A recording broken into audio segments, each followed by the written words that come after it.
শীতের সন্ধ্যাতে কিছু করে খেতে মন চাইলে ঘরে থাকা কিছু উপকরণ দিয়ে এই রকমভাবে স্ন্যাক্স রেসিপি খুব সহজেই তৈরি করতে পারো। শুধু একটা ঘরে ফুলকপি থাকলেই কিন্তু দারুণ টেস্টি এরকম একটা স্ন্যাক্স রেসিপি তৈরি করতে পারবে। তো চলো বন্ধুরা, আমি কিভাবে এই রেসিপিটা করি সেটাই তোমাদের সাথে শেয়ার করি। তো এখানে দেখো, আমি কিছুটা পরিমাণের ফুলকপি নিয়েছি, বেশ ছোট ছোট করে কাটা আর কেটে একটু জলের সাথে ভিজিয়ে রেখেছিলাম আর কি। এবার এই ফুলকপিগুলোকে আমি একটু ভাপিয়ে নেব, সেদ্ধ করব না, জাস্ট একটু ভাপিয়ে নেব। নুন দিয়ে দিলাম আর দিয়ে দিলাম হলুদ। এই নুন আর হলুদ দিয়ে একটু ভাপিয়ে নেবে। জলটা যখন ফুটতে শুরু করবে তখনই এই ফুলকপিগুলো জল থেকে ঝরিয়ে তুলে নেব। এগুলো কিন্তু আমি সেদ্ধ করব না, সেদ্ধ করলে ভালো লাগবে না। এখন তো সিজনের ফুলকপি, তো সেদ্ধ না করলেও চলে। তোমরা যদি সেদ্ধ করতে না চাও সেটাও হয়। আমার হাতে একটু টাইমটা কম আছে বলে আমি তাড়াতাড়ি যাতে রান্নাটা করতে পারি সেই জন্যে ভাপিয়ে নিলাম। ভাপিয়ে নিলে একটু তাড়াতাড়ি রান্নাটা হয়। তো এখানে আমি পুরটা করব, তার জন্য কড়াইতে সর্ষের তেল দিয়ে 5 ফোড়ন দিয়ে দিলাম আর থেতো করা আদা আর কাঁচা লঙ্কা দিয়ে দিলাম। আমি হামলদিস্তাতে থেতো করে নিয়েছিলাম কাঁচা লঙ্কা আর আদা, আর সেই হামলদিস্তা ধোয়া জলটাও দিয়ে দিলাম। খেয়াল রাখবে এই আদা যাতে পুড়ে না যায়, আদা পুড়ে গেলে কিন্তু এই পুরটা খেতে ভালো লাগবে না, একটু তেতো টাইপের হয়ে যাবে। তো আমি সেজন্য জল দিয়ে হালকা আছে এই মশলাটা একটু ভাজা ভাজা করে নিলাম। এবার দিয়ে দিচ্ছি ভাপে নেওয়া ফুলকপি, দিয়ে দিলাম নুন আর হলুদটা আমি এখানে দিইনি, কারণ হলুদ রঙটা ফুলকপির গায়ে ভালোই ধরে নিয়েছে। তো যদি পরে দরকার হয় তাহলে হলুদটা দেব। তো একটু ভাজা ভাজা করে নিচ্ছি আর এই রান্নাটা আমি একটু ঢাকা দিয়ে করব। এবার দিয়ে দিলাম কড়াইশুঁটি দিয়েও একটু নেড়ে চেড়ে নিচ্ছি। একটু ঢাকা দিয়ে এই ফুলকপিটা রান্না করলে তাড়াতাড়ি সেদ্ধ হবে। তো একটু নেড়ে চেড়ে নিয়ে আমি এটা ঢাকা দিয়ে রাখলাম। তো কিছুক্ষণ পর আবারও ফিরে এলাম, দেখো একটু ভাজা ভাজা মতন হচ্ছে। এরকম ঢাকা দিয়ে দিয়ে ফুলকপিটা করবে, তাহলে খুব তাড়াতাড়ি হয়ে যাবে। তো তলায় একটু লেগে গেছে বলে আমি সামান্য একটু জল দিলাম, যাতে তলাটা না আটকায়। জলটা দিয়ে একটু ভালো করে নাড়ছি। সেদ্ধ করা ফুলকপি সেজন্য একটু তলাটা আটকাচ্ছে, আর তেল যেহেতু কম দিয়েছি সেই জন্য আটকাচ্ছে, কারণ আমি পুর করব আর পরে আবার ভাজবো। তো সেই জন্য আমি তেল কম দিয়েই পুরটা তৈরি করছি। তো আবারও ঢাকা দিয়ে কিছুক্ষণ পর চলে এলাম, দেখো বেশ ভাজা ভাজা মতন হয়ে গেছে। তো এবার ফুলকপিটা সেদ্ধ হয়ে গেছে, দেখো চেক করে দেখছি একদম নরম হয়ে গেছে। ফুলকপিটা একদম গোটা গোটা থাকবে, একদম ঘেটে গেলে কিন্তু এর মধ্যে ফুলকপিটা খুঁজেই পাওয়া যাবে না। দেখো একদম নরম হয়ে গেছে, আমি দেখলাম যে এটা বেশ ভালোই নরম হয়ে গেছে। এবার ম্যাশ করা সেদ্ধ আলু দিয়ে দিলাম। আলুটা আমি আলাদা করে সেদ্ধ করে নিয়েছিলাম, তো সেটাকেই দিয়ে দিলাম ম্যাশ করে। এবার ভালো করে আলুর সাথে ফুলকপিটা মিশিয়ে নিচ্ছি। বেশ ভালো করে মেশাতে হবে, আর বেশি যেন ভাঙা না হয় ফুলকপিগুলো। তো মেশানো হয়ে গেছে। এবার এতে আমি ভাজা মশলা দিয়ে দিচ্ছি 1 চামচ মতো। এখানে আছে জিরে, ধনে আর শুকনো লঙ্কা রোস্টেড করে গুঁড়ো করা, আর দিয়ে দিলাম চাট মশলা। একটু খাটা মিঠা হওয়ার জন্য চাট মশলাটা দিলাম, দিয়ে ভালো করে মিশিয়ে নিচ্ছি। এবার দিয়ে দিলাম ভেজে রাখা বাদাম। বাদামটা আমি তেলেই ভেজে নিয়েছিলাম, কাঠখোলাতে না। তো বাদামটা দিয়ে একটু মিশিয়ে নিলাম। এবার দিয়ে দিচ্ছি টেস্ট অনুযায়ী নুন। তোমরা নুনটা অবশ্যই দেখবে। দিয়ে দিলাম কিছুটা ধনেপাতা আর লেবুর রস, হাফ পাতি লেবুর রস আমি এখানে দিচ্ছি। পুর যত খেতে ভালো লাগবে ততই কিন্তু এই রেসিপিটা খেতে, স্ন্যাক্স রেসিপিটা খেতে দারুণ লাগবে। তো পুরটা আমাদের খুব ভালো করে করতে হবে যাতে টেস্টি হয়। আর অবশ্যই চেখে দেখবে যে সব কিছু ঠিকঠাক আছে কি না। তো এখানে সব কিছু মিশিয়ে নিলাম। পুর কিন্তু আমাদের একদম রেডি। এবার আমি একটা পাত্রে নামিয়ে নেব ঠান্ডা করার জন্যে। দেখো কত সুন্দর দেখতে হয়েছে। এবার আমি চলে এলাম ময়দা মাখবো। তো এখানে আমি মেজারমেন্ট কাপের 2 কাপ মতন ময়দা নিলাম, দিয়ে দিলাম কাঁচা জোয়ান আর একটু নুন দিলাম, দিয়ে দিলাম সাদা তেল।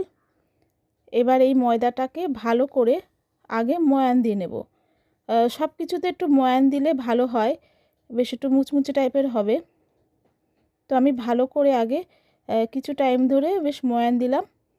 আর ময়ান দিতে দিতে যখন দেখবে এরকম দলা হয়ে যাচ্ছে তখন বুঝবে যে ময়ানটা ভালোভাবে দেয়া হয়ে গেছে। এবার আমি নর্মাল জল দিয়ে এই ময়দাটাকে মেখে নেব। অল্প অল্প জল দিয়ে বেশ সুন্দর একটা সফট ডো তৈরি করব, যাতে বেশি নরম না হয়ে যায়। তো আমি অল্প অল্প জল দিয়ে খুব সুন্দরভাবে ময়দাটা মেখে নেব। ময়দাটা এমনভাবে মাখতে হবে যাতে আমরা যখন এইগুলো বেলবো তখন তেল না লাগে আর না লাগে ময়দা। এমনভাবে ময়দাটা মাখতে হবে। তো এখানে দেখো আমি সুন্দরভাবে বেশ টাইম নিয়ে ময়দাটা মেখে নিয়েছি। একদম বেশ সফট হয়েছে, আবার বেশি শক্তও না আবার বেশি নরমও না। তো এবার আমি কিছুক্ষণ রেস্ট দিয়ে রাখবো, 5-6 মিনিট মতো রেস্ট দিয়ে রাখবো। এটা ঢাকা দিয়ে দিলাম। 5-6 মিনিট পরে চলে এলাম। দেখো একদম বেশ সুন্দর সফট হয়ে গেছে। এবার এখান থেকে আমি ছোট ছোট লেচি বের করে নেব। একদম ছোট ছোট, বেশি ছোট না, লুচির মতন যেমন করি ওরকম টাইপের একটু লেচি করবে। এইটা নিজেদের মাপ অনুযায়ী করবে, যে যদি বেশি বড় করতে চাও তাহলে একটু বড় লেচি নেবে, কিন্তু এই স্ন্যাক্স রেসিপিটা বেশি বড় করলে সেটা রোল হয়ে যাবে, বড় রোল। তো সেই জন্যে লুচি যেমন করে ওরকম টাইপের লেচিটা নিলেই ভালো হয়। আমি যেমন নিচ্ছি দেখো, এর থেকে ছোট নিলেও বেশ ছোট ছোট টাইপের হবে। তো এরকম আমি লেচিগুলো বের করে নিচ্ছি আগে। দেখো সাইজটা দেখলেই বুঝতে পারবে, খুব একটা বড়ও না খুব একটা ছোটও না। এবার আমি বেলে নেব। দেখো আমি বেলছি, কোনো তেলও দিচ্ছি না, কোনো ঘিও দিচ্ছি না, এমনকি ময়দার গুঁড়োও দিচ্ছি না, এমনিতেই বেলা যাচ্ছে। এমনভাবে ময়দাটা মাখতে হবে যাতে কোনো কিছুই না লাগে। আর বেশ পাতলা করে বেলে নিয়েছি, বেশ চওড়া করে বড় করে, একটু লম্বাটে টাইপের থাকবে। এবার মাঝ বরাবর আমি এই ফুলকপির পুরটা দিয়ে দেব। বেশ লম্বাভাবে ফুলকপির পুরটা দিতে হবে। একটু লম্বাটে টাইপের করে এই লুচিটা বেলবে। বেশ সুন্দর করে সাজিয়ে দিলাম পুরটা। এবার সাইড থেকে এরকমভাবে তুলে নিয়ে এইভাবে ভাঁজ করে দেব। আর এই পাশটা আমি একটু জল লাগিয়ে নেব যাতে ভাজার সময় খুলে না যায়। দেখো আমি এইভাবে জল লাগিয়ে নিচ্ছি। এরকমভাবে জল লাগিয়ে দিলে যখন ভাজবে এগুলো তখন কিন্তু খুলে যাবে না। তো দুপাশ থেকে দিয়ে দিলাম। এবার উপর থেকেও আমি একটু জল লাগিয়ে নিয়ে এরকমভাবে ভাঁজ করে নেব। আমি যেভাবে করছি খুব সোজা, মানে যে কেউ এটা করতে পারবে, এতটাই সোজা। এরকমভাবে দুই পাশ থেকে আমি ভাঁজ করে নিলাম। দেখো একদম পকেটের মতন হয়ে গেল, পুরো মনে হচ্ছে একটা পকেট। এরকমভাবে ভালো করে আটকে নিতে হবে। আর দেখতে একটু যাতে সুন্দর লাগে সেই জন্য আমি দুপাশ থেকে একটু কাঁটা চামচ দিয়ে ডিজাইন করে নেব। সেটা তোমরা করতেও পারো, আবার না করলেও কোনো অসুবিধা নেই। তো আমি এখান থেকে পাশ থেকে একটু কাঁটা চামচ দিয়ে একটু ডিজাইন করে নিচ্ছি। এটা না করলেও হয়। দেখো এরকমভাবে করে নিচ্ছি। তো একটা পকেট আমাদের তৈরি হয়ে গেল। এরকমভাবে আমি প্রত্যেকটা পকেট করে নেব। এবার চলে এসেছি ডাইরেক্ট ভাজার জন্যে। তো আমি সাদা তেলেই ভাজছি। তেলটা গরম হয়ে গেছে আর আঁচটা একটু কমিয়ে দিয়েছি। এবার আমি এগুলো দিয়ে উপর থেকে একটু তেলটা ছিটকে দিচ্ছি যাতে ভালোভাবে উপরটাও ভাজা হয়। তো এরকম এক পিঠ হয়ে গেছে, তো এইভাবে উল্টে দিচ্ছি। আর ভাজাটা একদম টাইম লাগে না, একদম কম টাইমেই এটা ভাজা হয়ে যায়। দেখো একদমই কড়াতে উল্টালো, মানে খুলে টুলে কিছুই গেল না, এত সুন্দর করে এটা ভাজা হয়ে গেল। একটু লাল করে ভেজে, বেশি একটা লাল করার দরকার নেই। দেখো যেমন কালারটা কত সুন্দর হয়েছে। এবার আমি তুলে নিচ্ছি তেল থেকে ভালো করে ঝরিয়ে। বাকিগুলো আমি এরকমভাবেই ভেজে নেব। তো দেখো এখানে আমি অনেকগুলোই দিয়েছি, যে কটা ধরে। তো এইগুলোও ভালো করে ভাজা হয়ে গেল। এবার তুলে নিচ্ছি। বন্ধুরা, আমার রান্না তোমাদের ভালো লাগলে অবশ্যই লাইক করো আর ভালো ভালো কমেন্ট করো। তোমাদের কমেন্ট আমার খুব ভালো লাগে। আর কোনো কিছু যদি ভালো লাগে তাহলে সাবস্ক্রাইব করে আমার পাশে থেকো। তো দেখো এখানে আমার সব কটা ভাজা হয়ে গেছে। আমি এটা টমেটো কেচাপের সাথে সার্ভ করব। তো সবাই ভালো থেকো, সুস্থ থেকো, টাটা।